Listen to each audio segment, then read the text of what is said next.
Welcome to Dhiman sir classes. Dhiman sir ক্লাসেসে সকলকে স্বাগত জানাই। ধীমান স্যার ক্লাসেসের মূল মন্ত্র হলো be positive, be focused, be practical. বন্ধুরা, আজকে আমি চলে এসেছি নতুন একটি বিষয় নিয়ে। আমাদের সিরিজ চলছিল নিতিন সিংহানে স্যারের ইন্ডিয়ান ইকোনমি বইটি কমপ্লিট করার একটা প্রয়াস। আমরা এর আগের ক্লাসে নিতিন সিংহানে স্যারের ইন্ডিয়ান ইকোনমির বইটিতে ন্যাশনাল ইনকাম পোর্শনটার বেশ কিছুটা অংশ আমরা করিয়েছিলাম জিডিপি, জিএনপি, এনএনপি, এনডিপি, ডেপ্রিসিয়েশনের ইম্পর্ট্যান্স, এবং করিয়েছিলাম আমরা personal income, personal disposable income. আজকের এই ভিডিওটি পার্ট 2। তোমরা দেখেই বুঝতে পেরেছ আজকের আলোচনার মূল বিষয় হলো কিভাবে ন্যাশনাল ইনকামকে আমরা পরিমাপ করব। আমি কথা দিচ্ছি এই ভিডিওটি তোমার লাইফের পরিবর্তন এনে দেবে, কারণ আর কোনো কিচ্ছু দেখতে হবে না। শুধুমাত্র এই ক্লাসটি তোমাকে কিন্তু এনকারেজ করবে পড়তে, যে কিভাবে ন্যাশনাল ইনকাম করা হয় পরিমাপ, কিভাবে ন্যাশনাল ইনকামের যে 3টে ফর্মুলা রয়েছে সেই ফর্মুলার মাধ্যমে করা হয়, এবং আমরা সেই কনসেপ্টটা নিতিন সিংহানে স্যারের বইটি থেকে আমরা করব। এবং আমি আগেও বলেছি যে একটি বই কমপ্লিট করা ম্যাটার নয়, বইটির মূল বিষয়বস্তু তার সাথে নলেজটা কনসেপ্টের সাহায্যে বোঝাটাই কিন্তু মূল বিষয়। তাহলে আজকে আমরা শুরু করব কিভাবে ন্যাশনাল ইনকাম পরিমাপ করা হয়। আমরা আজকে পড়ব আজকে আমরা পড়ব যে মেথডস অফ ন্যাশনাল ইনকাম। যে 3টে মেথড আছে, method number 1 product, method number 2 income method, এবং মেথড নাম্বার 3 এক্সপেন্ডিচার মেথড। তার সাথে পড়ব রোল অফ ন্যাশনাল ইনকাম, অর্থাৎ ইম্পর্টেন্স অফ ন্যাশনাল ইনকাম। দেন আমরা আলোচনা করব যে লিমিটেশন, অর্থাৎ যে ন্যাশনাল ইনকাম করতে গেলে কী কী লিমিটেশন আছে সেই বিষয়টি আজকে আমরা আলোচনা করব। আজকে আমরা আলোচনা করব যে ইকোনমিক গ্রোথ অ্যান্ড ডেভেলপমেন্ট। এই পোর্শনগুলো যদি আমরা আলোচনা করি তাহলে কিন্তু নিতিন সিংহানে স্যারের প্রথম চ্যাপ্টারটি আমাদের কিন্তু কমপ্লিট হবে। আমরা একটু বলছি page number 1.9 methods of computing national income or GDP. 3টে মেথড খুব সুন্দরভাবে বর্ণনা করা হয়েছে। Next point, role of measuring national income, national income পরিমাপের প্রয়োজনীয়তা। তারপরে রয়েছে limitations in the measurement of national income, এবং দেন রয়েছে economic growth versus economic development. প্রত্যেকটা বিষয় আমরা গল্প করে বুঝবো। চলো শুরু করা যাক। ন্যাশনাল ইনকাম ফার্স্ট তোমাকে বুঝতে হবে ন্যাশনাল ইনকামটা কী জিনিস। এই ভিডিওটি তখনই বুঝতে পারবে যদি আমার পার্ট 1 ভিডিওটি তোমরা দেখে থাকো। তাহলে আমরা পার্ট 1 ভিডিওর পরে আমরা পার্ট 2 ক্লাসে আজকে ন্যাশনাল ইনকামটা পরিমাপ আমরা শিখব। ন্যাশনাল ইনকাম মানে ধরো, মনে করো যে ডোমেস্টিক এরিয়া বা ডোমেস্টিক ল্যান্ডের মধ্যে যত মানুষ রেসিডেন্স আছে, সেই রেসিডেন্স প্রোডাকশন এবং সার্ভিসের মাধ্যমে যে ইনকাম করছে, that is called national income, যেটাকে আরেকটি কথায় ফ্যাক্টর ইনকাম বলা হয়। তাহলে ন্যাশনাল ইনকামকে আমরা ফ্যাক্টর ইনকামও বলতে পারি। কেন ফ্যাক্টর ইনকাম? কারণ ওটা প্রোডাকশন এবং সার্ভিসের মাধ্যমে হচ্ছে। তাহলে ন্যাশনাল ইনকামের ডেফিনেশন কি, এটা জাস্ট হালকা করে বললাম। তাহলে আজকের বিষয় ন্যাশনাল ইনকামকে কিভাবে পরিমাপ করব। তাহলে তিনটে মেথডের মধ্যে প্রথম মেথডটি আমরা আলোচনা করব। বোর্ডের মধ্যে আমরা 3-4টে মেথড করেছি, সুতরাং একটু সমস্যা হবে তোমাদের, একটু বুঝে নাও। আমি বলছি, লেখাগুলো হয়তো একটু অস্পষ্ট থাকবে। তাহলে প্রথম পয়েন্ট হচ্ছে ইনকাম মেথড। ইনকাম মেথড, যদি আমাদের ইন্ডিয়াতে প্রত্যেকটা মানুষ তারা যদি তাদের ইনকামের কথা বলে যে কত টাকা ইনকাম করছে, তাহলে সেই মোট ইনকামের যোগফল করলেই আমরা ন্যাশনাল ইনকাম পাবো। বলতে কিন্তু খুব সোজা, কিন্তু আমরা আমাদের কত ইনকাম সেটা আমরা বলি না। কেউ কেউ বলে, কেউ কেউ বলে না। এর মধ্যে একটা এডুকেশন, এর মধ্যে একটা ইলিটারেসি ভাব রয়েছে, এর মধ্যে রয়েছে একটা ভয়। যদি আমি আমার প্রপার ইনকামটা বলি গভর্নমেন্টকে, তাহলে আমাকে কি দিতে হবে? ট্যাক্স দিতে হবে। আর ট্যাক্স দিতে গেলে আমার কী হবে? যাতে ট্যাক্স না দিতে হয় তার জন্য আমরা আমাদের ইনকামটা অনেক সময় চেপে ধরে রাখি। যাই হোক, আমরা লিমিটেশনের মাধ্যমে এটা পড়ব। তাহলে আজকের মূল বিষয় ইনকাম মেথড। তাহলে আমরা জানব কিভাবে ইনকাম মেথডের সাহায্যে ন্যাশনাল ইনকাম কম্পিউট করা যায়। টোটালটা গল্প করব, গল্পটা তোমরা মন দিয়ে শোনো। ন্যাশনাল ইনকাম তার মানে আমরা কোন কোন ইনকামকে যদি ধরি তাহলে ন্যাশনাল ইনকাম পরিমাপ করতে পারবো। তাহলে ন্যাশনাল ইনকামের একটা নাম হচ্ছে ডিস্ট্রিবিউশন মেথড। ন্যাশনাল ইনকামের একটা নাম হলো ডিস্ট্রিবিউশন মেথড। ডিস্ট্রিবিউশন মেথডটা কেন? কারণ আমরা জানি যে প্রফিটটা হয়, যে শেয়ারটা পায় সেই শেয়ারটা কি ডিস্ট্রিবিউট হয়ে যায়। যে ইনকামটা বড় বড় কোম্পানি লাভ করে সেটা সকলের মধ্যে ডিস্ট্রিবিউট হয়ে যায়। সেই কারণে এটাকে আমরা বলছি ডিস্ট্রিবিউশন মেথড। আমরা এটাকে বলছি ফ্যাক্টর পেমেন্ট মেথড। কেন ফ্যাক্টর পেমেন্ট মেথড বলছি? ফ্যাক্টর মানে ফ্যাক্টর, আর পেমেন্ট মানে কি? ইনকাম। যেহেতু ওই ডোমেস্টিক এরিয়ার মধ্যে বা জিওগ্রাফিক্যাল ওই ল্যান্ডের মধ্যে মানুষজনগুলি প্রোডাকশন এবং সার্ভিসের মাধ্যমে ইনকাম করছে, তাই প্রোডাকশন এবং সার্ভিসের কারণে যে ইনকামটা, that is called factor payment method. তাহলে ন্যাশনাল মেথডের 3-4টে আমরা নাম পড়লাম। এইবার আরেকটা বলা হয় এনডিপি ফ্যাক্টর কস্ট, অর্থাৎ নেট ডোমেস্টিক যে প্রোডাক্ট তার ফ্যাক্টর কস্ট। কেন?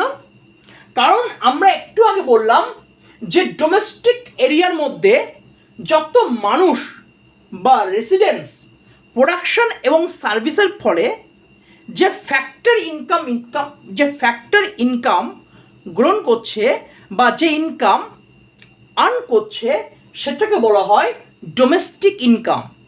আর ডোমেস্টিক ইনকাম যেহেতু বলা হয় তাই এটাকে বলা হয় এনডিপি ফ্যাক্টর কস্ট। একটু আমি ছবিটা দেখি। এই ইনকাম মেথডকে আমরা বলছি ফ্যাক্টর ইনকাম। আর ফ্যাক্টর ইনকাম কেন? কারণ প্রোডাক্ট এবং সার্ভিসের মাধ্যমে আমরা কিন্তু ইনকামটা করছি। কোথায় করছি? ডোমেস্টিক এরিয়াতে করছি। যেহেতু domestic D, that means NDP factor cost. তাহলে কথাটা আমি আবার ক্লিয়ারভাবে বলি যে ফ্যাক্টর ইনকাম ন্যাশনাল ইনকামকে রেফার্স করা হয় ফ্যাক্টর ইনকাম। হোয়াই? কারণ আমরা প্রোডাকশন এবং সার্ভিসের মাধ্যমে ইনকাম করি। কোথায় ইনকাম করি? আমরা ডোমেস্টিক এরিয়াতে ইনকাম করি। যেহেতু আমরা ইন্ডিয়ার ন্যাশনাল ইনকাম পরিমাপ করছি, সেহেতু ডোমেস্টিক ল্যান্ডের মধ্যে আমরা কিন্তু ফ্যাক্টর ইনকাম পরিমাপ করছি। তাহলে সেই ইনকামটাকে আমরা ডোমেস্টিক ইনকামও বলতে পারি। আর ওই ডোমেস্টিক ইনকাম মানে D, that means NDP factor cost, that means NDP factor cost. এইবার ন্যাশনাল ইনকামকে পরিমাপ করার একটা সংক্ষেপ আছে NNPFC। তার মানে ন্যাশনাল ইনকাম যার সংকেত হচ্ছে এনএনপি ফ্যাক্টর কস্ট। তাহলে আমাদের মূল বিষয় এনডিপি ফ্যাক্টর কস্ট থেকে কিভাবে এনএনপি ফ্যাক্টর কস্টে আসে, খুব সোজা। কিন্তু আমরা জানবো কনসেপচুয়াল প্রসেস, আমরা জানবো গল্প।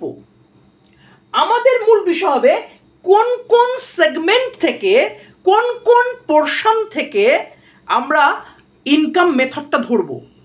মানে আমরা যে এনডিপি ফ্যাক্টর কস্ট থেকে এনএনপি ফ্যাক্টর কস্টে আমরা আসতে পারি, খুব ইজি। কিন্তু আমার প্রশ্ন হলো হাউ টু রিচ, কিভাবে আমরা এনডিপি ফ্যাক্টর কস্টে যাই, মানে কিভাবে আমরা ডোমেস্টিক ইনকামে যাই, মানে কিভাবে আমরা ইনকাম মেথডে যাই। অর্থাৎ ইনকাম মেথড বলতে যে কোন কোন ইনকাম মেথডকে আমরা ধরবো, কিভাবে ধরবো, এই পোর্শনটা তোমাকে কিন্তু বুঝতে হবে। তাহলে আজকে আমরা যে বিষয়টি আলোচনা করলাম সেটি হলো যে ইনকাম মেথড। ইনকাম মেথডকে আমরা বলছি NDP factor cost. How to rich NDP factor cost. দারুণ লাগবে, শুধু গল্পটা বোঝো। এনডিপি ফ্যাক্টর কস্টের আমরা দেখো এখানে আঁকেছি ছবিটা, যে NDP factor cost, NDP factor cost তার মানে কোন কোন পোর্শনের ইনকামটাকে আমরা কাউন্ট করব, কোন কোন পোর্শনের সোর্স অফ ইনকামটা কাউন্ট করে আমরা ন্যাশনাল ইনকাম আমরা মাপবো। তাহলে সেই জায়গাগুলো আমাকে ক্লিয়ার হতে হবে। এনডিপি ফ্যাক্টর কস্ট থেকে, ভালো করে বোঝো, এনডিপি ফ্যাক্টর কস্ট থেকে এনএনপি ফ্যাক্টর কস্টে যাওয়া খুব সোজা, সূত্র আছে। কিন্তু সূত্রটা এখানে ম্যাটার নয়, আমাকে জানতে হবে কি কোন কোন জায়গার জন্য মানে এনডিপি ফ্যাক্টর কস্ট হচ্ছে, বা কিভাবে আমরা এনডিপি ফ্যাক্টর কস্টে যাচ্ছি। এনডিপি ফ্যাক্টর কস্টে যেতে গেলে আমাদের তিনটে পোর্শন ভালো করে জানতে হবে। Number one, compensation to employees. Number two, operating surplus. Number three, mixed income of self-employed. তিনটে পোর্শন আমরা খুব ভালো করে গল্প জানবো। তোমরা ভিডিওটি খুব মন দিয়ে দেখো। আমি কথা দিচ্ছি আজকের ক্লাসটি তোমার জীবনে একটা মারাত্মক প্রভাব ফেলবে। ইকোনমিক্স আর ভয়ের কারণ হবে না। Compensation to employees, compensation to এমপ্লয়িজের মাধ্যমে আগে আমাকে বুঝতে হবে কম্পেনশন মানে কি। কম্পেনশন মানে হচ্ছে এখানে কিন্তু ইকোনমিক্যাল টার্ম, দ্যাট মিনস পয়সা, that means income, that means টাকা। কার টাকা না, টু এমপ্লয়িজ, মানে এমপ্লয়িজকে টাকা দিচ্ছে। ওকে, তাহলে কম্পেনশন মানে টাকা, কার টাকা, এমপ্লয়িজ, কর্মচারী। তাহলে কর্মচারীরা টাকা পাচ্ছে। কি কি কারণে টাকা পাচ্ছে দেখো, স্যালারিজ অ্যান্ড ওয়েজেস, মানে জবের মাধ্যমে স্যালারি পায়, পেমেন্ট ইন কাইন্ড, এবং employers contribution to security schemes. এই তিনটে পোর্শন তোমাকে গল্প করে জানতে হবে, ভালো করে বোঝো। আমার একটা দারুণ কোম্পানি আছে, মনে করো আমাদের একটা ভীষণ বড় পেনের কোম্পানি আছে, সেখানে 3 থেকে 4 জন মানুষ পরিশ্রম করে বা জব করে। তাহলে আমি একটা কর্মচারীকে, ভালো করে বুঝবে কিন্তু কথাটা, আমি একজন কর্মচারীকে মনে করো 30,000 টাকা দেব বলে ভাবছি। তাহলে আমি একজন কর্মচারীকে 30,000 টাকা দেবো বলে ভাবছি, সেই কর্মচারীকে আমি হাতে হাতে দিলাম 20,000 টাকা। ক্লিয়ার? এবং আমি তাকে বললাম তোমাকে আমি 20,000 টাকা দেব, তার সাথে সাথে তোমার খাওয়া দাওয়া ফ্রি, তোমার থাকার বাসস্থান ফ্রি, তোমার গাড়ি ভাড়া ফ্রি, বা তোমার টেলিফোনের খরচা ফ্রি। ভালো করে বোঝো, 30,000 টাকা দেবো বলে ভেবেছি, দিয়েছি হাতে 20,000 টাকা। বিনিময়ে কি বললাম? তোমার খাওয়া দাওয়া টেলিফোন খরচ সব ফ্রি। তাহলে সেই কর্মচারীর ওই টেলিফোন খরচা লাগছে না, সেই কর্মচারীর খাওয়া দাওয়ার খরচ লাগছে না, সেই কর্মচারীর বাসস্থান ভাড়া লাগছে না। তাহলে কর্মচারী বলল বাহ, 20,000 টাকা সাথে খাওয়া দাওয়া ফ্রি, খুব ভালো কথা। কিন্তু তুমি একটা জিনিস খেয়াল করো, আমি যে মালিক, আমি কিন্তু ভেবে রেখেছি ওকে 30,000 টাকা দেবো। 30,000 টাকার মধ্যে 20,000 টাকা ওর হাতে হাতে দেব, আর 5,000 টাকা ওকে খাওয়া দাওয়া দিয়ে দেব। কারণ আমি যদি 30,000 টাকা দিই, একটা সময়ে সেই কর্মচারী আমাকে বলবে স্যার আমার যাতায়াতের ভাড়া দিন, স্যার আমার খাওয়া দাওয়ার ভাড়া দিন, স্যার আমার বাসস্থানের ভাড়া দিন। তাহলে যেহেতু আমি মালিক, যেহেতু আমার ইন্টেলিজেন্স আছে, এই কথাগুলো বলতে পারে, সেই কারণে আমি ওকে 20,000 টাকা নগদ দিলাম হাতে প্রতি মাসের শুরুতে, শেষে, এবং আমি বললাম খাওয়া দাওয়াটা তোমার ফ্রি। তার মানে খাওয়া দাওয়ার খরচটা কে করছে? আমি করছি। তাহলে ওর টাকা লাগছে না, কিন্তু আমার টাকা লাগছে। প্রথম পয়েন্ট। দ্বিতীয় পয়েন্ট ভালো করে বোঝো। তাহলে 20 আর 5 25, আমি ধরেছি 30, আর 5,000 টাকা আমি কি করছি, ওকে যখন আমি রিটায়ার করে দেবো, মানে ওকে যখন আমি কাজের থেকে বাতিল করে দেবো বা কাজ থেকে অবসর নেবে, তখন এই যে প্রতি মাসের শেষে আমি ওই যে টাকা থেকে একটা অ্যামাউন্ট ছোট ছোট করে কেটে কোথায় রাখছি? প্রভিডেন্ট ফান্ড, পিএফ করে রাখছি, যাতে অবসর সময়ে সে টাকাটা পায়। তাহলে পুরো গল্পটা কি? পুরো গল্পর স্কিমটা ভালো করে বোঝো, পুরো গল্প হবে। তাহলে একটা কর্মচারীকে আমি ভেবে রেখেছি 30,000 টাকা দেব, কিন্তু আমি ওকে হাতে দিলাম 20,000 টাকা। 5,000 টাকা আমি খরচ করলাম ওর খাওয়া দাওয়া টেলিফোন খরচায়, আর 5,000 টাকায় ওকে পিএফ দিয়ে দিলাম। তাই টোটাল গেল 30,000। ও কিন্তু 20,000 টাকা মনে করছে, কিন্তু ইকোনমি কিন্তু বলছে ও কিন্তু অ্যাকচুয়াল 30,000 টাকাই পাচ্ছে। কিন্তু মালিক কিন্তু বুদ্ধি করে এই পরিকল্পনা, এই ছকটা কিন্তু করে দিয়েছে। তাহলে এবার আমরা এই গল্পের সাথে এই কনসেপ্টটা একটু ভালো করে বুঝবো। তাহলে দেখা যাক, স্যালারি ওয়েজেস মানে হচ্ছে জব করছে এবং জবটা করার পর, জবটা মানে কি? জবটা মানে প্রোডাকশন এবং সার্ভিস করার ফলে সে কি পাচ্ছে? স্যালারি পাচ্ছে। খুব ভালো কথা। কত টাকা পাচ্ছে? মনে করো 20K পাচ্ছে। পেমেন্ট ইন কাইন্ড মানে কি?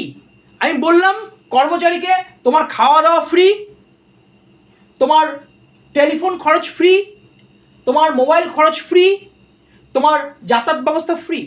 তাহলে সেই কর্মচারীর কিন্তু এখানে মানি কিন্তু লাগছে না। কোথায় লাগছে না? খাওয়া দাওয়া, আসবাবপত্র বা মেডিকেল সিস্টেম ফ্রি। কিন্তু আমি যে মালিক, সেই মালিক আমি, তাকে কিন্তু ওই বিষয়গুলোর জন্য টাকা দিতে হচ্ছে,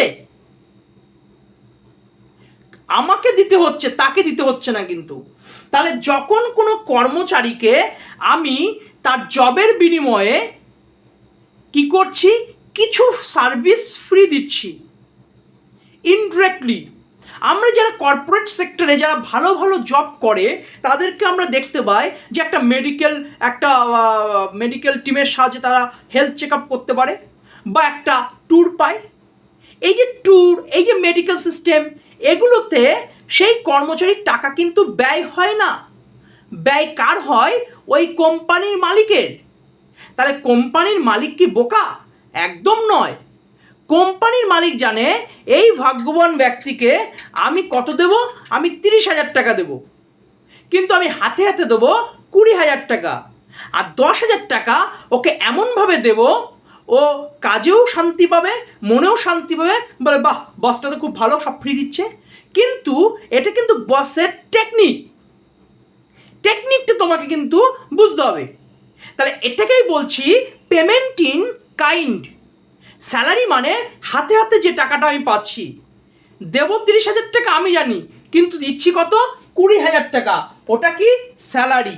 কিসের জন্য পাচ্ছে, তোমার ডোমেস্টিক এরিয়া বা ডোমেস্টিক ল্যান্ডের মাধ্যমে ওই কর্মচারী প্রোডাকশান করছে বা সার্ভিসের ফলে ফ্যাক্টর ইনকাম করছে কত, 20K। এবং সেই জবের জন্য ইনডিরেক্টলি কোম্পানি বা ওই সেক্টরটা তাকে কিন্তু মেডিকেল ফ্রিতে চিকিৎসা করছে, তাকে কিন্তু একটা ট্যুর দিচ্ছে, এতে কিন্তু কর্মচারীর কোনো টাকা পয়সা লাগছে না, যা দেবে মালিক। এটাকেই বলা হয় পেমেন্ট ইন কাইন্ড। তাহলে পেমেন্ট ইন কাইন্ড বলতে কর্মচারীরা যে সুযোগ সুবিধা পায়, যেমন অনেক বড় বড় জবে আমরা কি দেখতে পাচ্ছি যে অনেক বাড়ি দিয়ে দিচ্ছে, ফ্ল্যাট দিয়ে দিচ্ছে ফ্রিতে, বা গাড়ি দিচ্ছে। তাহলে এই যে সার্ভিসগুলো দিচ্ছে, এই সার্ভিসগুলোতে কর্মচারীর কিন্তু একটা টাকা বিনিয়োগ হচ্ছে না, যা করছে মালিকের এটা কিন্তু আগে থেকে প্রি প্ল্যান ছিল। তাহলে that is called payment in kind. Employers contribution to security schemes. আগে কি বলেছি, এমপ্লয়ি মানে কর্মচারী, আর এমপ্লয়ার্স দ্যাট মিনস কর্মচারী নয়, মালিক। এমপ্লয়ার্স কন্ট্রিবিউশন মানে মালিকের একটা কন্ট্রিবিউশন আসে টু সিকিউরিটি স্কিমস, তাকে সিকিউরিটি দান করা। আমি কি বলেছি, কর্মচারীটা দীর্ঘ 10 বছর, 12 বছর, 15 বছর পর যখন অবসর গ্রহণ করছে, তখন সে কিন্তু পিএফ পাচ্ছে, প্রভিডেন্ট ফান্ড পাচ্ছে। এটা কি না, কোম্পানি আমাকে 2 লাখ টাকা দিয়েছে অবসরের সময়, কোম্পানি আমাকে 3 লাখ টাকা দিয়েছে। তাহলে কোম্পানি কি তার গাটির থেকে দিচ্ছে? একদম নয়। সব কোম্পানির বড় বড় যে ইকোনমিস্ট আছে তারা কিন্তু হিসাব করে রেখে দিয়েছে, এই কর্মচারীর কাজের দক্ষতার জন্য আমি একে কোম্পানি থেকে 40,000 টাকা দেবো, কিন্তু হাতে দেবো 30,000 টাকা। 5,000 টাকা হলো তার যাতায়াতের খরচ, পেমেন্ট ইন কাইন্ড, আর 5,000 টাকা প্রতি মাসের শেষে তার নামে যে পিএফ আছে সেই পিএফে কেটে রাখে। অর্থাৎ 10 বছর বা 15 বছর পরে সেই 5,000 টাকা জমতে জমতে একটা 5 লাখ বা 6 লাখ টাকা পেয়ে যায়। কোম্পানিকে তুমি দিচ্ছ সার্ভিস এবং প্রোডাকশান, তার বিনিময়ে কোম্পানি কিন্তু তোমাকে এগুলো দিচ্ছে, বা কোনো সেক্টর তোমাকে কিন্তু এগুলো দিচ্ছে। এখানে শুধু কোম্পানি নয়, জাস্ট তোমাকে বোঝানোর জন্য এক্সাম্পল দিয়ে এই গল্পটা করা হচ্ছে। তাহলে বন্ধুরা তোমরা বুঝতে পারলে salary, wages, payments in kind, employers contribution to security schemes, এই 3টে পোর্শন, আবার বলছি এই 3টে পোর্শন যোগ করে দিলে তুমি পাবে কম্পেনশন টু এমপ্লয়িজ। অর্থাৎ কম্পেনশন টু এমপ্লয়িজ তার মানে এমপ্লয়ীদের যে ইনকাম। তাহলে ন্যাশনাল ইনকামের মধ্যে কোন কোন ইনকামকে আমরা ধরছি, তার মধ্যে একটা পার্ট মানে এনডিপি, ফ্যাক্টর কস্টের একটা পার্ট, সেটা হলো compensation to employees. Compensation to এমপ্লয়িজের মধ্যে স্যালারি পড়ছে, পেমেন্ট ইন কাইন্ড পড়ছে এবং এমপ্লয়ার্স কন্ট্রিবিউশন। তাহলে এই পোর্শনটা এনডিপি এফসির একটা অত্যন্ত গুরুত্বপূর্ণ পার্ট। তাহলে বন্ধুরা প্রথমটা কম্পেনশন টু এমপ্লয়িজ, এটা কিন্তু বোঝা গেল। Next point, operating surplus. Operating সারপ্লাসের নেক্সট পয়েন্ট আমরা দেখব অপারেটিং সারপ্লাস। অপারেটিং সারপ্লাসের মধ্যে আমরা দেখতে পাচ্ছি রেন্ট, রয়্যালটি, ইন্টারেস্ট, প্রফিট। তাহলে সারপ্লাস মানেটা কি? সারপ্লাস মানে উদ্বৃত্ত, মানে তুমি যে প্রোডাকশন বা সার্ভিস বা তুমি যে ইনকামটা করছো দ্যাট ইজ কল্ড সারপ্লাস। সেই ইনকামটা আমরা যদি বলি ভাই বড় হয়ে কি করবি, বড় হয়ে জব করব, টাকা ইনকাম করব, that means compensation to employees.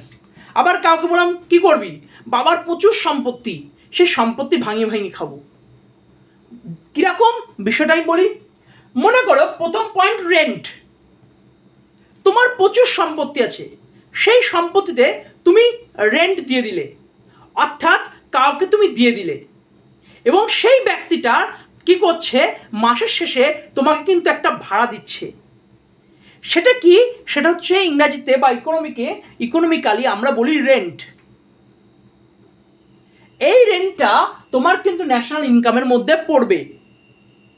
তুমি কিন্তু জায়গাটা কোনো একটা মানুষকে দিচ্ছ, সেই মানুষটি কিন্তু দেশের প্রোডাকশন বা সার্ভিস করছে, তার বিনিময়ে ওই জায়গার বিনিময়ে তোমাকে কিন্তু একটা উদ্বৃত্ত বা টাকা দিচ্ছে, সেই টাকাটাকেই আমি বলছি রেন্ট।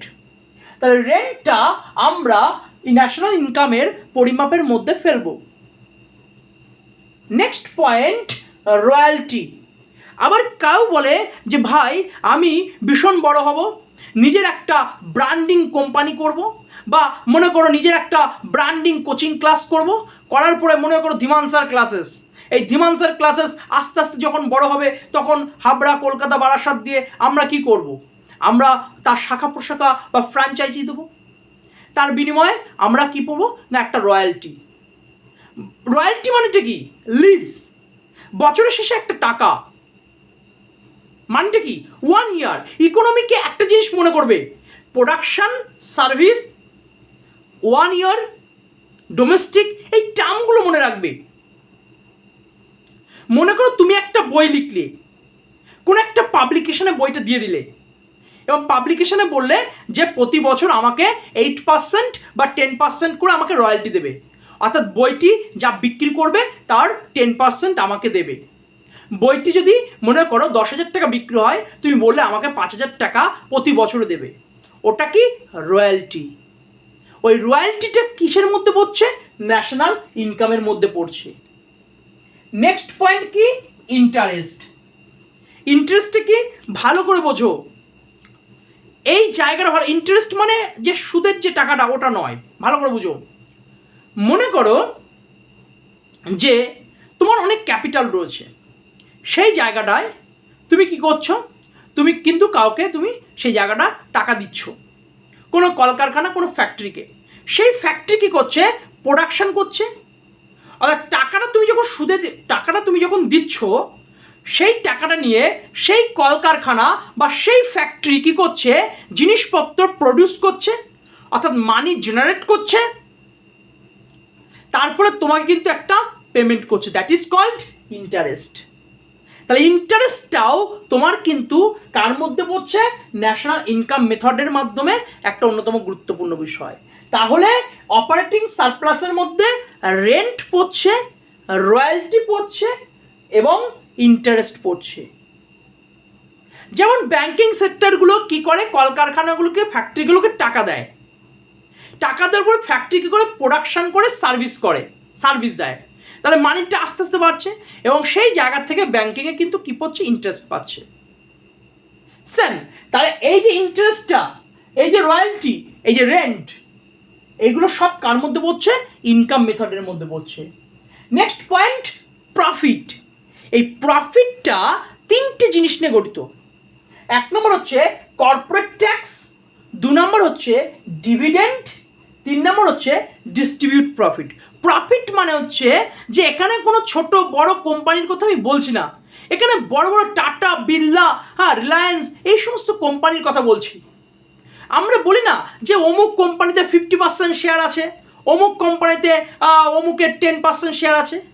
অর্থাৎ কোম্পানি যখন লাভ করছে তখন সেই শেয়ারের 0.00001% সেই মানুষটি বা সেই অর্গানাইজেশন পাবে। তাহলে বিষয়টা কি, বিষয়টা হচ্ছে প্রফিট। প্রফিট বলতে কি বোঝাচ্ছে, প্রফিট বলতে বোঝাচ্ছে যে ডিস্ট্রিবিউট প্রফিট। মানেটা কি, যে প্রফিটটা বিতরণ হচ্ছে। কিভাবে বিতরণ হচ্ছে না, আমি মনে করো আমি হচ্ছে এক্স, আমার অমুক কোম্পানিতে 50% শেয়ার আছে, ওই কোম্পানিটা যখন প্রফিট করলো তার কিছু পার্সেন্টেজ আমি কিন্তু পেলাম, তাহলে দ্যাট ইজ ডিস্ট্রিবিউট প্রফিট। এবং কি হচ্ছে যেটাকে, এবং তারপরে বলছে যে কর্পোরেট ট্যাক্স এবং ডিভিডেন্ড, এই পোর্শনগুলো নিয়ে কি তৈরি হচ্ছে না, আমরা জানি যে কর্পোরেট ট্যাক্সও একটা হচ্ছে বিজনেস ট্যাক্স, এটার মধ্যে এটাও কিন্তু ন্যাশনাল ইনকাম মেথডের মধ্যে পড়ছে, ডিভিডেন্ডও কিন্তু ইনকাম মেথডের মধ্যে পড়ছে, এবং ডিভিডেন্ড এবং ডিস্ট্রিবিউট প্রফিটটা সেম জিনিস। তার সাথে সাথে আর একটা যেটা বললাম সেটা হচ্ছে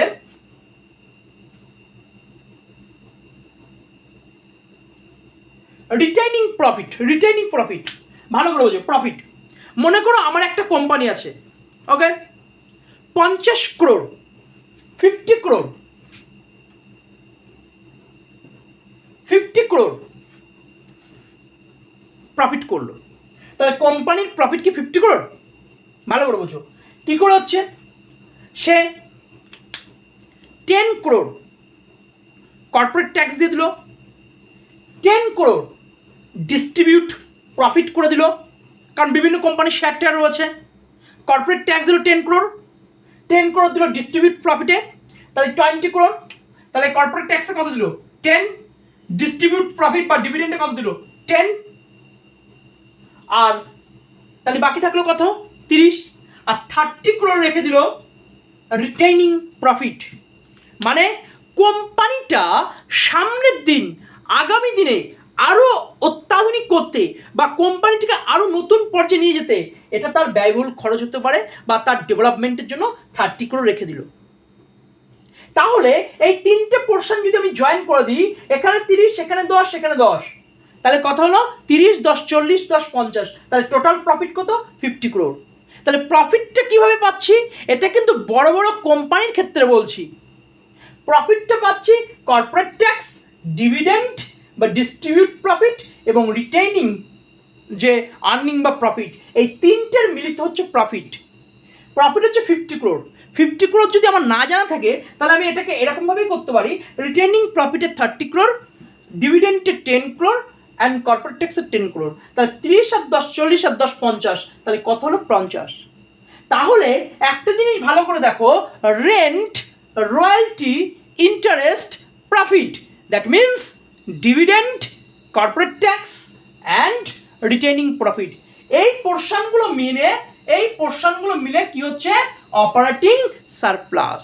তাহলে ন্যাশনাল ইনকাম অর্থাৎ ইনকাম মেথড, সেই ইনকাম মেথডের মধ্যে এনডিপি ফ্যাক্টর কস্ট বা ইনকাম মেথডটা কিভাবে পৌঁছবো, কোন কোন জায়গায় আমি ইনকাম করব, মানে এনডিপি ফ্যাক্টর কস্ট থেকে এনএনপি ফ্যাক্টর কস্টের সূত্রটা এনএফআই এ যোগ করে দিলে হবে, কিন্তু আমার মূল লক্ষ্য how to rich NDP factor cost, how to rich national income method বা ইনকাম মেথড।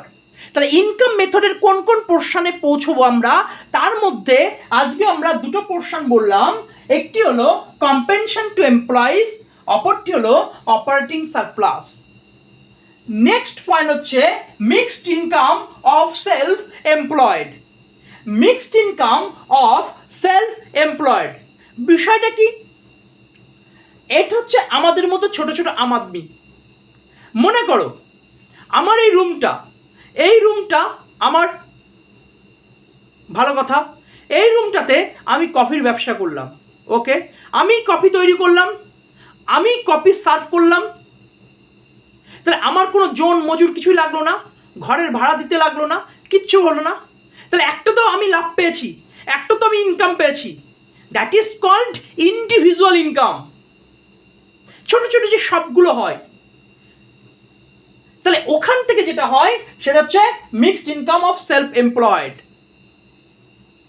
প্রফিটে কিন্তু বড় বড় বিজনেসম্যান, আর মিক্সড ইনকাম মানে আমার তোমার রাম শ্যাম যদুর মতো যারা নিজেদের জায়গায় নিজেরা ছোট ছোট দোকান করে একটা ইনকাম করে, একটা ইন্ডিভিজুয়াল ইনকাম করে, যার মধ্যে মিক্স ইনকাম থাকে, অর্থাৎ একটা রেন্ট থাকে, একটা রেন্ট হয়তো দিতে হবে না, একটা নিজেই সার্ভিং করছে, নিজেই কফি দিচ্ছে, সুতরাং সব দিক থেকে একটা মিশ্রণ, একটা ইনকাম, যেটা ছোট ছোট ব্যবসায়ীদের ক্ষেত্রে বা ছোট ছোট মানুষদের ক্ষেত্রে যেটা হয়। তাহলে ইনকাম মেথডের মধ্যে আমরা এনডিপি ফ্যাক্টর কস্টে compensation to employees, operating surplus আর মিক্সড ইনকাম, তাহলে এনটিভি, ফ্যাক্টর, কস্ট এই তিনটের বিনিময় হচ্ছে কোন তিনটের? না compensation to employees, operating to surplus, mixed income of self employed. তাহলে আমি প্রথমেই বলেছিলাম how to reach NDP, factor, cost বা ইনকাম মেথড। তাহলে এই তিনটে পোর্শনের ব্যাখ্যাটা তোমাকে ভালো করে জানতে হবে। আমি বুঝতে পেরেছি বন্ধুরা, তোমরা ব্যাখ্যাটা বুঝতে পেরেছো। এবং এ প্রসঙ্গে আরও একটি কথা বলবো যে ইকোনমিক্স যে সাবজেক্টটি সেটি কিন্তু মারাত্মক ভয়ঙ্কর সবাই বলে, এবং যার জন্য সবাই কিন্তু বই কিনেও বইয়ে কিন্তু ধুলে পড়ে যায়। তার জন্য আমার এই প্রয়াস। সুতরাং তোমরা ভীষণ পরিমাণে শেয়ার করো, সাবস্ক্রাইব করো, এবং যাতে ইকোনমিক্সটা এই কিন্তু আমার চ্যানেলে সর্বপ্রথম ইকোনমিক্সের মতো একটা সাবজেক্ট যেটা নিতিন সিংহেনের বইটা, মানে নিতিন সিংহেনের স্যারের বইটা কিন্তু কমপ্লিট করার একটা চেষ্টা চলছে। হয়তো একটু সময় মাফিক চলছে, কারণ ব্যস্ততা প্রচুর। শুধু একটি কাজ নয়, প্রচুর পরিমাণে লেখালেখির মধ্যে থাকতে হয়, কিছু টিউশনের মধ্যে থাকতে হয়, এবং নিচের কিছু স্টাডি থাকে। সুতরাং বন্ধুরা, আজকে আমি আলোচনা করলাম এনডিপি, ফ্যাক্টর, কস্ট।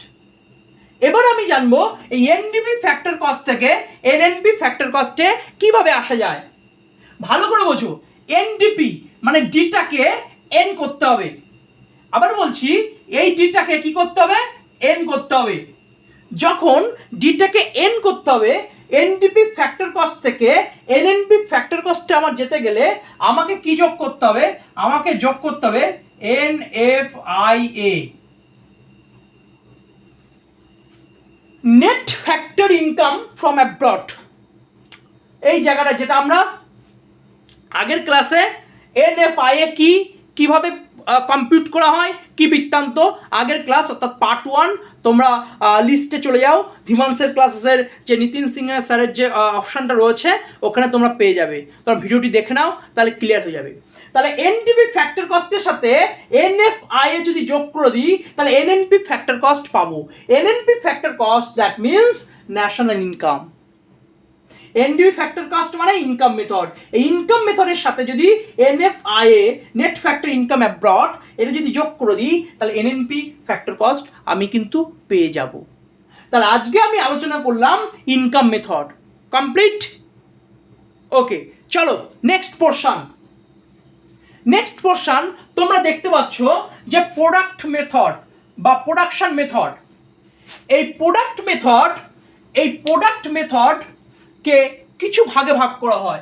প্রোডাক্ট মেথডকে বলা হচ্ছে ভ্যালু অ্যাডেড মেথড, প্রোডাক্ট মেথডকে বলা হচ্ছে আউটপুট মেথড। তাহলে বিষয়টা কি? প্রোডাক্ট মেথডকে বলা হচ্ছে জিভিএ বা জিডিপি এমপি। মানে কি? বিষয়টা ভালো করে বোঝো, লেখা পরে দেখবো, কথার দিকে আগে বেশি লক্ষ্য রাখো। এই পেনটি ভালো করে বোঝো, এই পেনটি তোমরা দেখতে পাচ্ছ, এই পেনটি আমি মনে করো 10 টাকা দিয়ে কিনেছি। ওকে, এইবার এই পেনটা 10 টাকা দিয়ে আমি কিনলাম।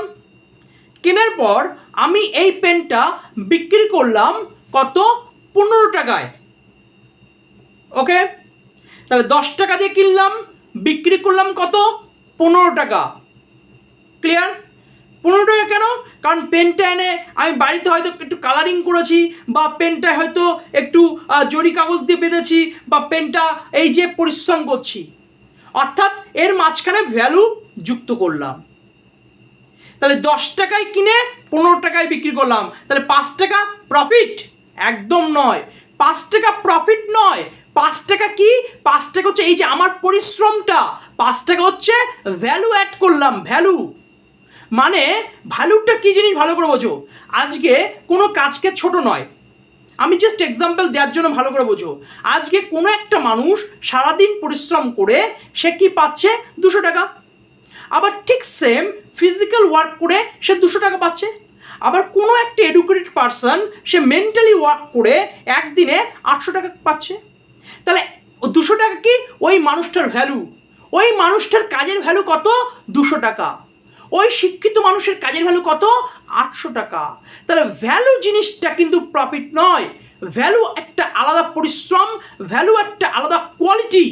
তাহলে ভালো করে বোঝো, পেনটা 10 টাকা দিয়ে কিনলাম, বিক্রি করলাম 15 টাকায়, তাহলে ক টাকা? 5 টাকা থাকলো। এই 5 টাকা কি প্রফিট? না, 5 টাকা কি? 5 টাকা হলো ভ্যালু যুক্ত করলাম।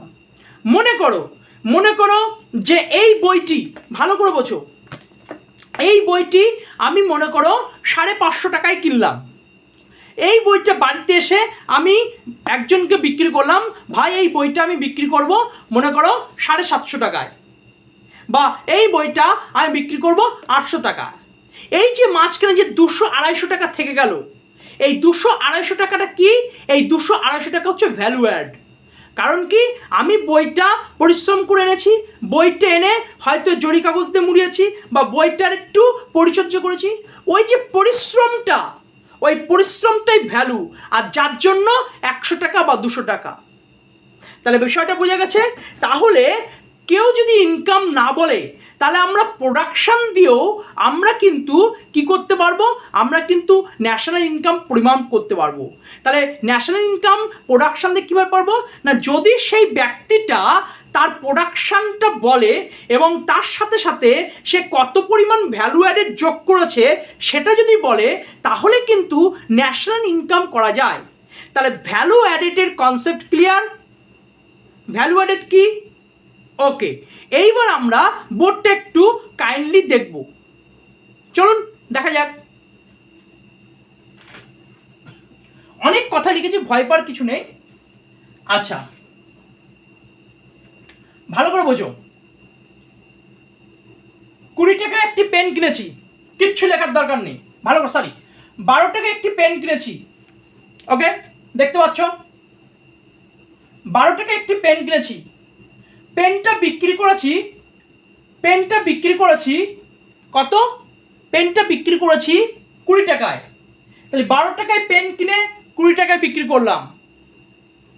তাহলে প্রফিট হবে না ভ্যালু অ্যাড করলাম? ভ্যালু অ্যাড করলাম। তাহলে কত টাকা ভ্যালু অ্যাড করলাম? 8 টাকা। তাহলে 12 টাকায় কিনে 20 টাকায় বিক্রি করলাম। কি করেছি? একটা ভালো জিনিস বলি। মনে করো আমি একটা কাঠ বাজার থেকে 100 টাকা দিয়ে কিনলাম। সেই কাঠটা খুব সুন্দর করে চাচা ছোলা করে আমি একটা টেবিল বানালাম।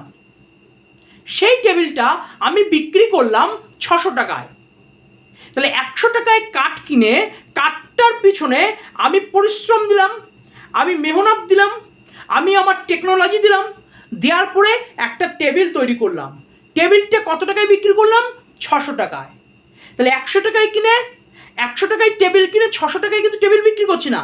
100 টাকায় কাঠ কিনে যদি 100 টাকায় টেবিল কিনে 600 টাকায় বিক্রি করতাম, তাহলে 500 টাকা প্রফিট। কিন্তু আমি 100 টাকায় কাঠ কিনে সেই কাঠে আমি কিন্তু আমার পরিশ্রমটা দিচ্ছি, দেওয়ার ফলে একটা টেবিল তৈরি করছি। তাহলে টেবিলটা বিক্রি করছি 600 টাকায়। তাহলে 100 টাকা থেকে 600 টাকা, তার মানে ডিফারেন্স কত? 500। এই 500টা কি? Value add. 500টা কি? পরিশ্রম। 500টা কি? Value add. ক্লিয়ার? তা সেই বিষয়টা একটু দেখব। তাহলে এইবার যখন চেয়ারটা কি একদম প্রোডাকশন, চেয়ারটাকে কি বলবো? আউটপুট। চেয়ারটাকে কি বলবো? আউটপুট।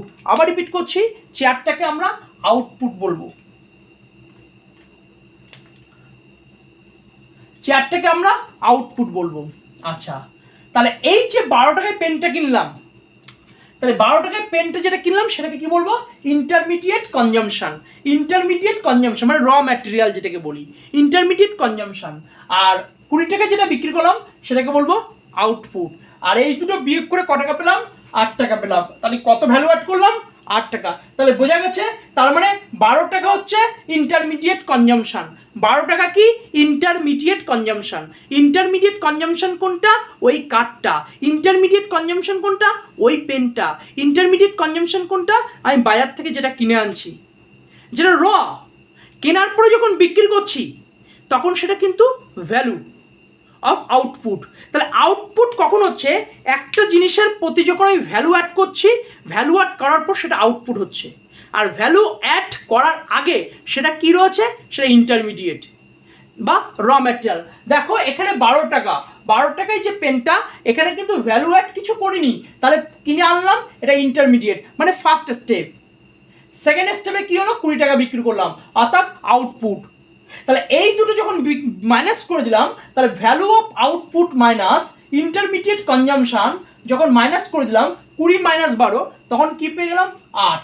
8টা কি, ভ্যালু অ্যাড। যদি আমি 100 টাকার, ভালো করে বোঝো, 100 টাকার কাঠ কিনলাম, 600 টাকা, ভালো করে বোঝো, 600 টাকা চেয়ারটা বিক্রি করলাম। তাহলে 100 টাকার কাঠ কিনে 600 টাকায় চেয়ার বিক্রি করলাম, তাহলে আমার ভ্যালু অ্যাড কত করলাম, 500 টাকা। ভ্যালু অ্যাড কত করলাম, 500 টাকা, ভালো করে বোঝো, ভ্যালু অ্যাড করলাম 500 টাকা। তাহলে 100 টাকার যে কাঠটা, ওটা হচ্ছে র ম্যাটেরিয়াল, ওটা হচ্ছে ইন্টারমিডিয়েট কনজামশান। এবং আমি 600 টাকা হচ্ছে আউটপুট। তাহলে 600 মাইনাস 100, অর্থাৎ আউটপুট মাইনাস তোমার ইন্টারমিডিয়েট কনজাংশন কত হলো, 500। 500টা কি, 500টা হচ্ছে value add. Value add clear বন্ধুরা? এইবার দেখো, তারপরে প্রোডাকশন মেথডে আমরা ভ্যালু অ্যাডটা কীভাবে হয়, যে এটা কিন্তু প্রফিট নয়, দেখানো আছে। প্রোডাকশন মেথডে ভ্যালু অ্যাডটা কীভাবে হয়, সার্কুলার ফ্লোতে হয়। মানে সার্কুলার ফ্লো মারাত্মক একটা টার্ম, মানে প্রোডাকশন মেথডে মানে ভ্যালু অ্যাডটা কীভাবে হয়, সার্কুলার মেথডে হয়। বিষয়টা একটু বুঝি। মনে করো আমি 10 টাকায় পেন কিনলাম হোলসেলারের কাছ থেকে, কেনার পরে কত টাকায় বিক্রি করলাম, 12 টাকা। তাহলে 10 টাকা কি, ইন্টারমিডিয়েট কনজামশন, 12 টাকা কি, ভ্যালু অ্যাড করার পরে আমার আউটপুট। আবার ওই পেনটা যখন আমি আরেকটা ছোট দোকানদারের কাছে বিক্রি করলাম, তখন সে কী করলো, যে 12, তাহলে 10 টাকায় কিনে, ভালো করে বোঝো, 10 টাকায় কিনছি, 12 টাকায় বিক্রি করলাম, তাহলে আমার 2 টাকা কি, ভ্যালু অ্যাড করলাম। তার মানে ইন্টারমিডিয়েট কনজামশন কোনটা, 10, আউটপুট কোনটা, 12, ভ্যালু অ্যাড কোনটা, 2। এবার অন্য একটা মানুষ আমায় কি 12 টাকায় কেনার পরে সেই মানুষটা, অন্য একটা মানুষ কত বিক্রি করবে, 15 টাকা। তখন সেই জায়গার ক্ষেত্রে 12 টাকাটা কি, ইন্টারমিডিয়েট, 15 টাকাটা কি, আউটপুট। তাহলে কত ভ্যালু অ্যাড করলো, 3। তার মানে প্রত্যেকটা স্টেজে ভ্যালু অ্যাড হয়। রিপিট করছি, প্রত্যেকটা স্টেজে ভ্যালু অ্যাড হয়। অর্থাৎ ইন্টারমিডিয়েট কনজামশনের সাথে ভ্যালু অ্যাড করার পরে একটা আউটপুট পাওয়া যায়। তাহলে আউটপুট মাইনাস ইন্টারমিডিয়েট কনজামশন করলে আমরা ভ্যালু অ্যাড পাচ্ছি। এইবার দেখো, এই যে ভ্যালুগুলো পাচ্ছি, তাহলে প্রথমে ক টাকা, তাহলে একটাই পেন প্রথমে 10 টাকা দিয়ে কিনলাম, 12 টাকাতে বিক্রি করলাম, 2 টাকা ভ্যালু অ্যাড করলো। 12 টাকাতে বিক্রি করার পরে ওই মানুষটা ক টাকায় বিক্রি করলো, 15 টাকায়। তাহলে ক টাকা ভ্যালু অ্যাড পেলো, 3 টাকা। তা 3 আর 2 কত হলো, 5 হলো। টোটাল ভ্যালু কত, 5। পেনটার টোটাল ভ্যালু কত, 5। তা টোটাল মানে কি, গ্রস। টোটাল মানে কি, টোটাল ভ্যালু কত, 5। টোটাল মানে কি, গ্রস ভ্যালু। কি হলো, অ্যাডেড করলাম, তাই গ্রস ভ্যালু অ্যাডেড বা জিভিএ। তাহলে জিভিএ কেন কনসেপ্ট এটা, তাহলে একটা স্টেজের পর ভ্যালু অ্যাড যুক্ত হয়, এবং যখন যুক্ত হয় সেটা কিন্তু আউটপুট এবং ইন্টারমিডিয়েট হয়। যেমন করে এই পেনের, তাই টোটাল ভ্যালু অ্যাড করলাম, টোটাল মানে গ্রস, কি আর হলো, ভ্যালু অ্যাডেড, তাই এটাকে বলা হয় জিভিএ বা জিডিপি মার্কেট প্রাইস বা জিডিপি মার্কেট প্রাইস। তাহলে বন্ধুরা এটা কি, এটাকে বলা হয় সার্কুলার ফ্লো। সার্কুলার ফ্লো মানে এটা ফ্লো ওয়েতে বয়ে যায়, মানে এর এভরি স্টেজে আমরা ভ্যালু অ্যাড করতে পারি প্রোডাকশন মেথডে। প্রোডাকশন মেথডের মনে করো এই পেনটা আমি কিনলাম, এটা আমার কাছে কিন্তু একদম ফাইনাল গুড, কিন্তু আমি যখন এটা বিক্রি করে দিলাম তখন আমার কাছে ওটা কি হবে, ওটা কিন্তু কি হচ্ছে না, ইন্টারমিডিয়েট গুড হয়েছে, তার কাছে ফাইনাল গুড। তার মানে বিষয়টা হচ্ছে এভরি স্টেজে প্রত্যেকটা জিনিস ইন্টারমিডিয়েট গুডস, সেটা কিন্তু ভ্যালু অ্যাড করার পরে সেটা আউটপুট হয়। তাহলে এটা হচ্ছে প্রোডাকশন মেথড। এবার এই প্রোডাকশন মেথডের যে বিষয়টা কি, GDP market price. GDP market price মানে প্রোডাকশনের যত খরচা হয়, প্রোডাকশনের যত খরচা হয়, কথা রিপিট করছি, প্রোডাকশনের যত খরচা হয় সব খরচা জিডিপি মার্কেট প্রাইসের মধ্যে পড়ছে। প্রোডাকশনের যত খরচা হয়, মনে করো 10 টাকা থেকে 12 টাকা, 12 টাকা থেকে 15 টাকা, এই যত খরচা হচ্ছে টোটাল খরচা, টোটাল এক্সপেন্ডিচার প্রোডাকশনের টোটালটা কার মধ্যে পড়ছে? টোটালটা হচ্ছে তোমার জিডিপি মার্কেট প্রাইসের মধ্যে পড়ছে। কার মধ্যে? জিডিপি মার্কেট প্রাইসের মধ্যে পড়ছে। এবার জিডিপি মার্কেট প্রাইস, এই যে ভ্যালুটা অ্যাড করার পরে আমরা জিডিপি মার্কেট প্রাইস পড়ছি। এবার জিডিপি মার্কেট প্রাইস আমরা পেলাম। তাহলে কিভাবে কি হলো প্রোডাকশন মেথড? ক্লিয়ার? তাহলে আমরা আলোচনা করলাম ইনকাম মেথড, আমরা আলোচনা করলাম প্রোডাকশন মেথড। গল্প ক্লিয়ার? আচ্ছা, কোনো চাপ হচ্ছে না, আমি বুঝতে পারছি। চলো শুরু করা যাক।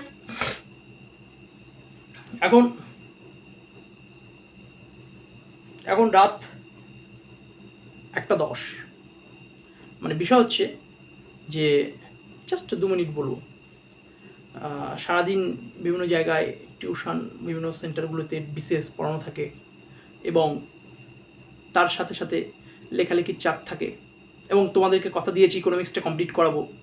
তার জন্য একটা শান্তিপূর্ণ একটা সময়, যে রাত্রেবেলা চিৎকার চেঁচামেচি বা হই হট্টগোলটা থাকে না, সুতরাং সেই জন্য সময়টা বেছা রয়েছে, বাঁচলাম। চলো, জাল লাগা দো ইয়া ফির জানে দো, হবেই। তাহলে আমরা আলোচনা করলাম ইনকাম মেথড, আমরা আলোচনা করলাম প্রোডাকশন মেথড।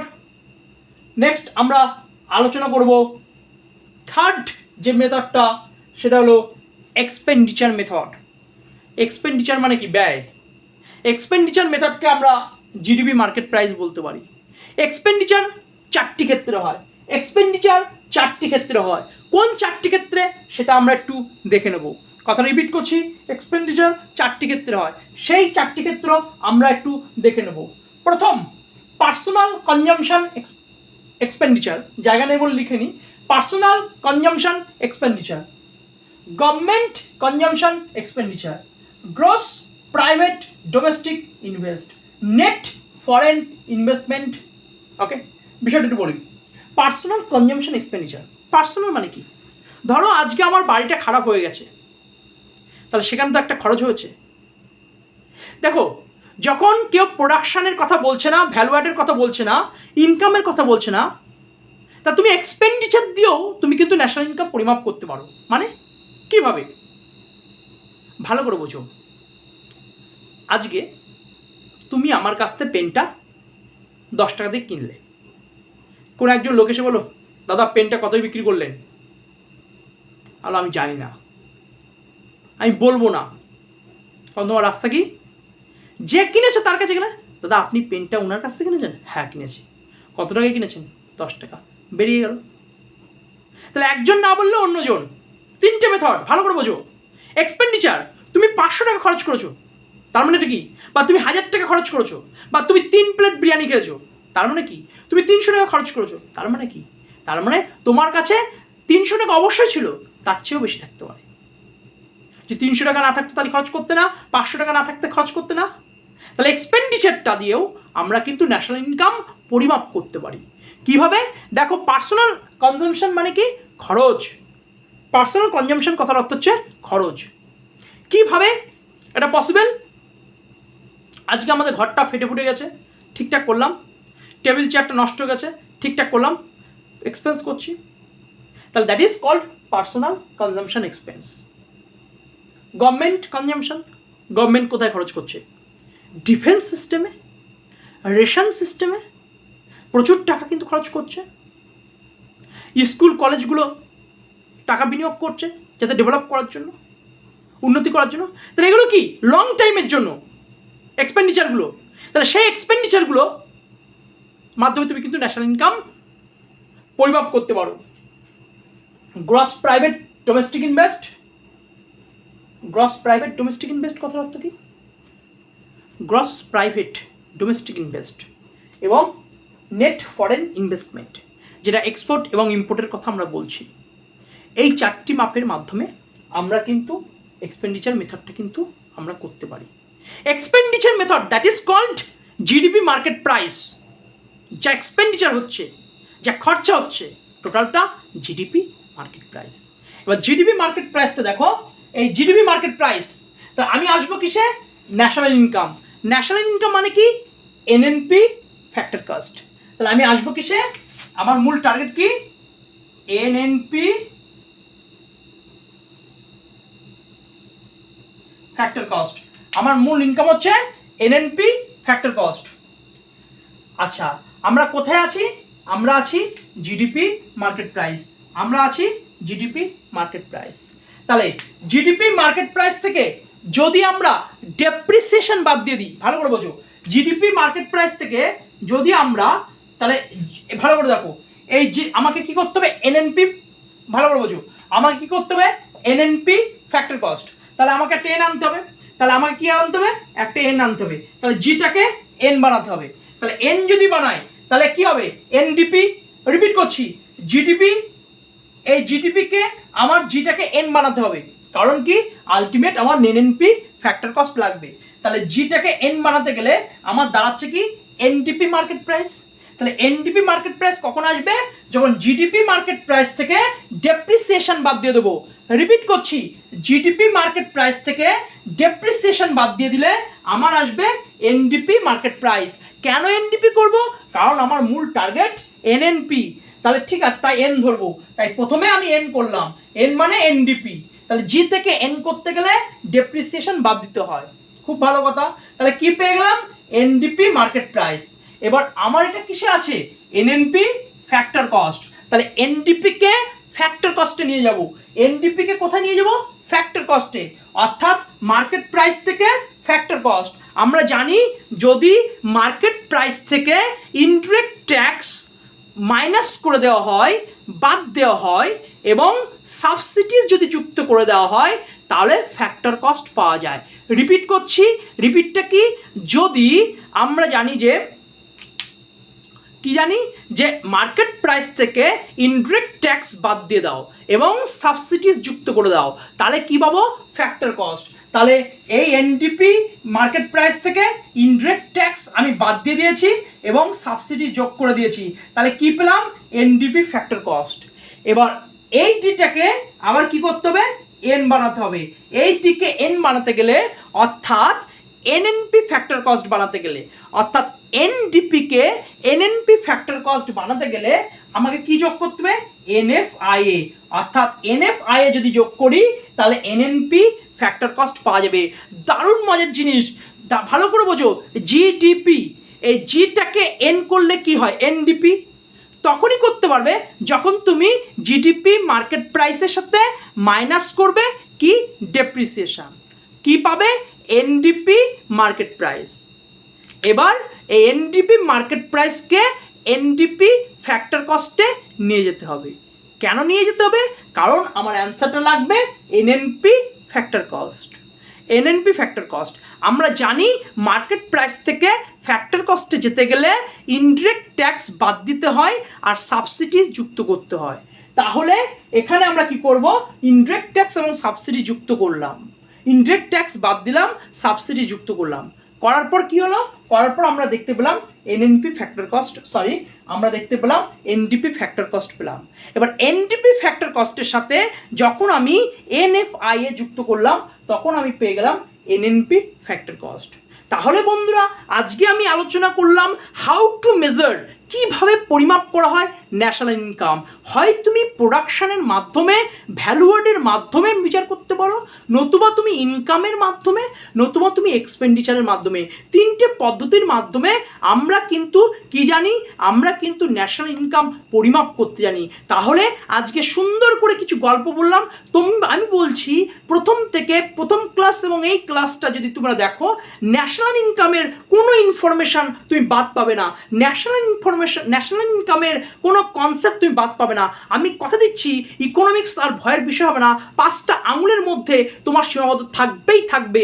তাহলে আজকে আমরা ইনকাম মেথড, প্রোডাকশন মেথড এবং আমরা কিন্তু ইনকাম মেথড, প্রোডাকশন মেথড এবং এক্সপেন্ডিচার মেথড সম্পর্কে আলোচনা করলাম। এইবার আমাদের উপরে কিছু টার্ম লেখা আছে। উপরের টার্ম কি?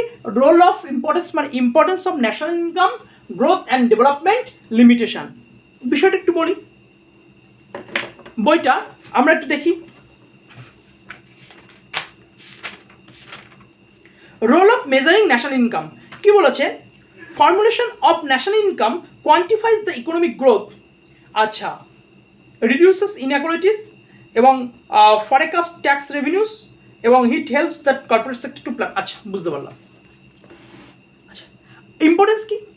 ন্যাশনাল ইনকাম পরিমাপের মাধ্যমে আমরা বুঝতে পারছি গরিবের কাছে কত টাকা আছে, বড় লোকের কাছে কত টাকা আছে। অর্থাৎ যে ইনইকুয়ালিটি, ব্যালেন্সের মধ্যে যে ইনইকুয়ালিটি, অসাম্যতা, সেটা দূর হয়। শুধু তাই নয়, কর্পোরেট ট্যাক্স, কর্পোরেট সেক্টরগুলো তাদের মধ্যে প্ল্যান করতে পারে ভালো করে। শুধু তাই নয়, ইকোনমিক গ্রোথটা হয় ন্যাশনাল ইনকামের মাধ্যমে। ন্যাশনাল ইনকামটা তুমি যদি পরিমাপ করো, তাহলে ইকোনমিক গ্রোথটা তুমি কিন্তু বুঝতে পারবে। তাহলে তুমি ইকোনমিক গ্রোথটা রিয়েলাইজ করতে পারবে, তুমি ইনইকুয়ালিটি দূর করতে পারবে এবং কর্পোরেট সেক্টরগুলো তাদের খুব সুন্দর করে প্ল্যান করে এগিয়ে যেতে পারবে। That is the importance of measurement of national income. এটা হচ্ছে ন্যাশনাল ইনকাম পরিমাপের তাৎপর্য। কী কী বললাম?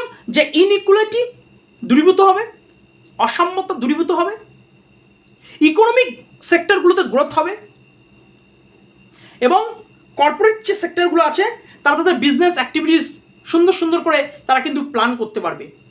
এটা হলো role of measuring national income. Next point আমরা দেখতে পাচ্ছি যে limitations in the measurement of national income. National ইনকামের মধ্যে যে মেজারমেন্টের যে বিষয়টা ভালো করে বুঝুন। ন্যাশনাল ইনকামটা তো জানতে হবে, প্রোডাকশনটা জানতে হবে।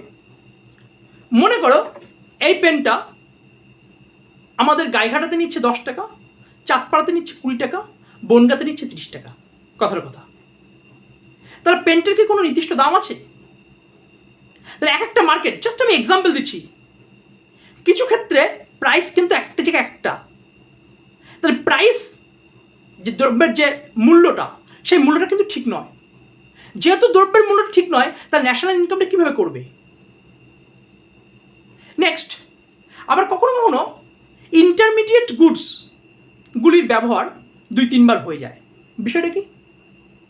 মনে করো আমি বাজার থেকে আম কিনলাম, আমের দাম 10 টাকা করে নিল, সেই আমটা 10 টাকা হলো, কাউন্ট হলো।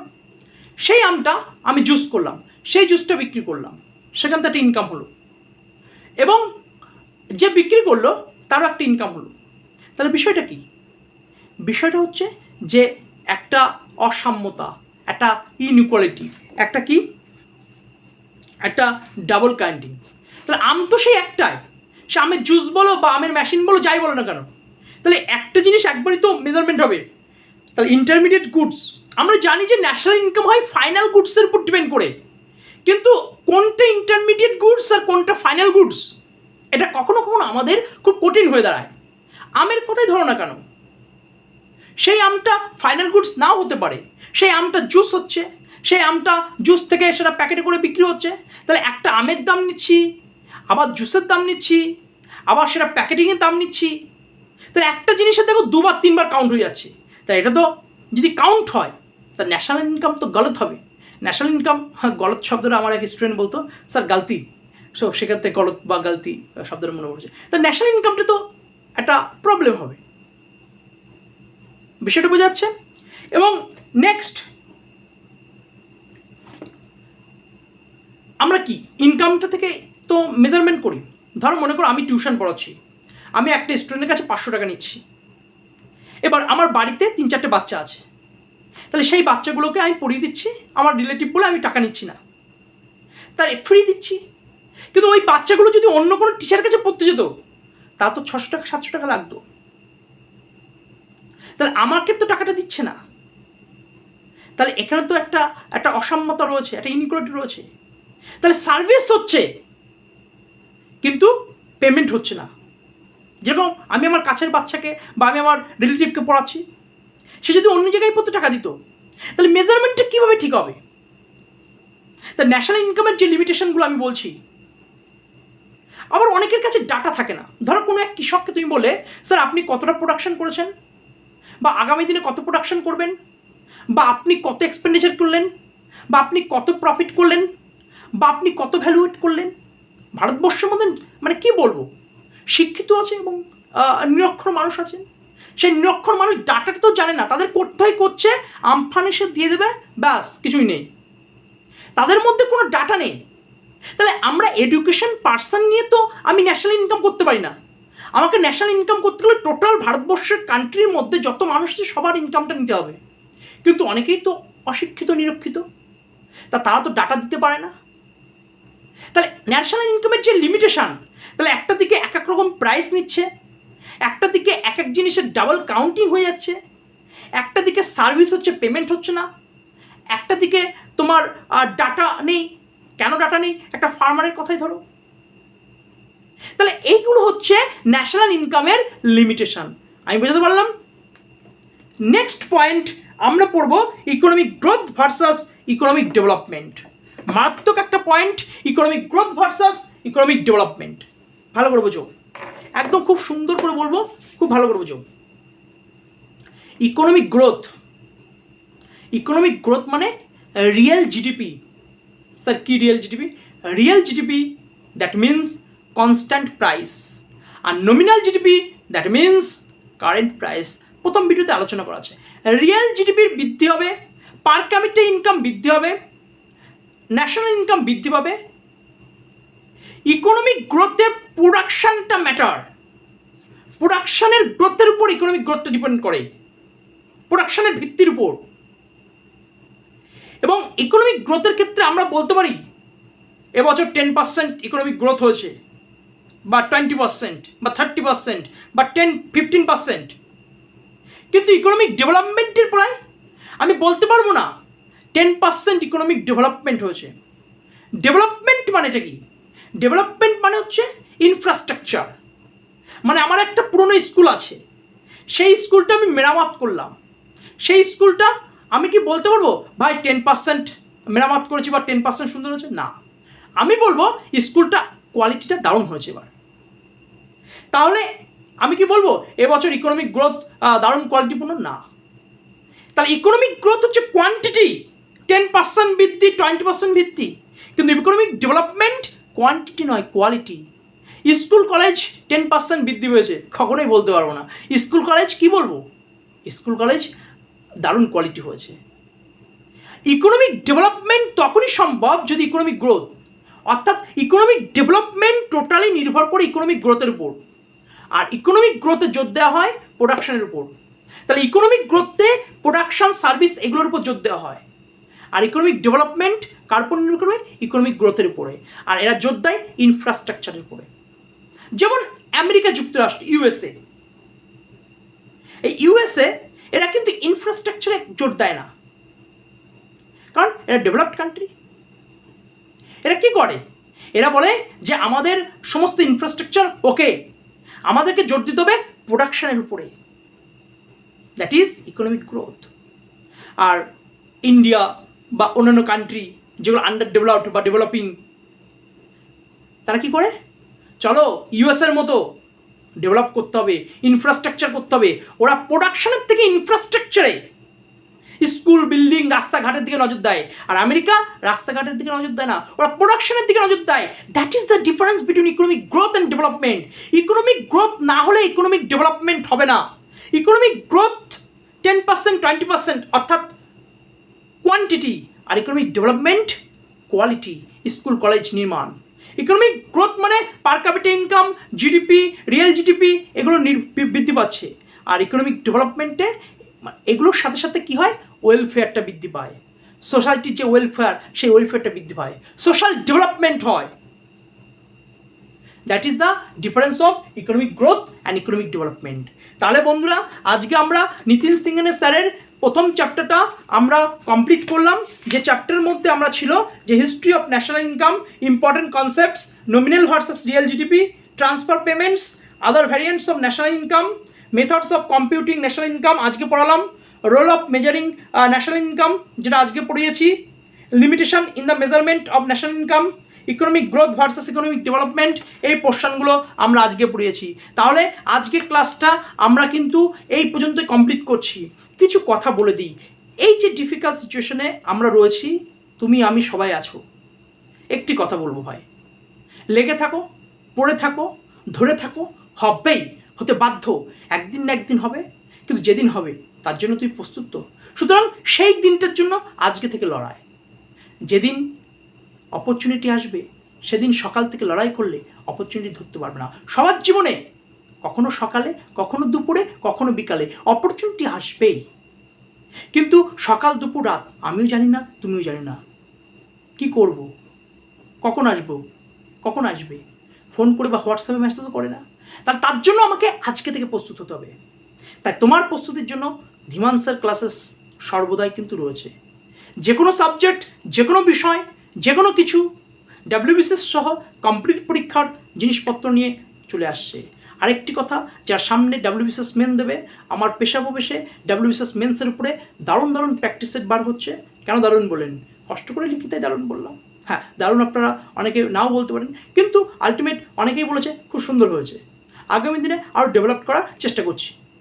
কর্মক্ষেত্রে রেলের প্র্যাকটিস সেট আরও আলাদা আলাদা জিকে পার হয়, সেই জায়গাগুলো একটু দেখবে।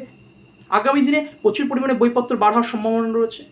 সুতরাং এই সমস্ত কাজের মাধ্যমে তোমাদের সামনে একটা ভিডিও বা তোমাদের সামনে একটা ক্লাস আমি উপস্থাপন করছি, আমি আমার বেস্টটা দিয়ে। তোমরা আমার পজিটিভ ভাইব্রেশন, তোমাদের কমেন্ট আমার পজিটিভ ভাইব্রেশন, তোমাদের শেয়ার আমার পজিটিভ ভাইব্রেশন, তোমাদের কি বলবো মানে সমস্ত কিছু। সুতরাং আমি যেরকম তোমাদেরকে ইকোনমিক দিয়ে ডেভেলপ করছি, তো তোমরা জাদা সে জাদা শেয়ার করো, সাবস্ক্রাইব করো, এবং ইকোনমি নয়, ভয়ের নয়। নেক্সট ক্লাসে আমরা কিন্তু পরের চ্যাপ্টার আলোচনা করব। চ্যাপ্টারটি হলো পভার্টি, ইনইকুয়ালিটি অ্যান্ড আনএমপ্লয়মেন্ট। এই পোর্শনটা করব। আমি কথা দিচ্ছি আমরা ইউটিউবে লাইভ ক্লাস দেবো, একদম প্রত্যেকটা এক্সাম ওরিয়েন্টেড, স্পেশালি WBCS একদম ফ্রি, কোনো সমস্যা নেই। লাইভ ক্লাস দেবো এবং ক্লাসটা আমরা লাইভ দেবো, কিন্তু যতক্ষণ না আমার 1K সাবস্ক্রাইবার হচ্ছে ততক্ষণ এটা লাইভ ক্লাস করা যায় না। দেখো, এটা তোমরা অ্যাড ভাবো বা যাই ভাবো না কেন, আমি করতে চাই, কিন্তু তার জন্য তোমাদের শেয়ার, তোমাদের সাবস্ক্রাইব, তোমাদের লাইক অবশ্যই জরুরি। সুতরাং এটা তোমাদের উপর আমি ছেড়ে দিলাম। ভিডিওটি কেমন লাগলো আমার একটাই রিকোয়েস্ট, অবশ্যই কমেন্ট করবে। তোমাদের কমেন্ট কিন্তু আমার কিন্তু অনুপ্রেরণা বা পজিটিভ ভাইব্রেশনের অন্যতম কারণ। তার একবার বলবো, be positive, focused and practical. ধন্যবাদ বন্ধুরা।